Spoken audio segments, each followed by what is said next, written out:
কিসের ধোনি কিসের মুশফিকুর রহিম, লিটন দাসই এক পিস।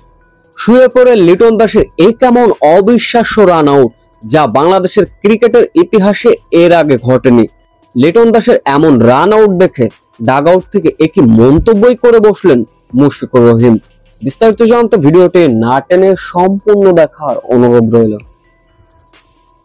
কয়েকদিন আগেই শ্রীলঙ্কা সফর শেষে দেশে ফিরেছে বাংলাদেশ দল, তবে বিশ্রামের খুব একটা সুযোগ পায়নি ক্রিকেটাররা। ঘরের মাঠে এবার পাক বাহিনীরা।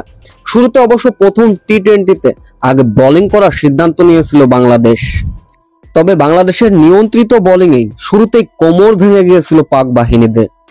7 ওভার 4 বল 46 রানে যখন 5 উইকেট হারিয়ে ঢুকছিল, তখনই ভালো একটা ব্যাটিং এর আভাস দিচ্ছিলেন ফকর জামান। কিন্তু 11তম ওভারের তৃতীয় বলের ঘটনা, ফকর জামান যে রান আউট হলেন আর লিটন কুমার দাস যে রান আউটটা করলেন, এমন রান আউট হয়তো বাংলাদেশ ক্রিকেটের আগে কোনোদিনই ঘটেনি, যেটা লিটন কুমার দাস করে দেখিয়েছিলেন। ফকর জামান এবং খুশদিল শাহর মধ্যে ভুল বোঝাবুঝি হলো। খুশদিল শাহ মাস ক্রিজে চলে গেলেন, ফকর জামানও মাস ক্রিজে চলে গেলেন। কিন্তু তৎক্ষণিক খুশদিল শাহ মাথায় আসলো, ফকর জামানকে রান দিতে বারণ করলেন। তখনই লিটন কুমার দাস, তাসকিন আহমেদ যখন বাউন্ডারি লাইন থেকে বলটি চেলে দিলেন, তখনই লিটন কুমার দাস সাইডে সরে গিয়েছিলেন। সেইখানে দুর্দান্তভাবে ঝাঁপিয়ে রান আউট করেন লিটন কুমার দাস, যা ছিল এক কথায় অসাধারণ।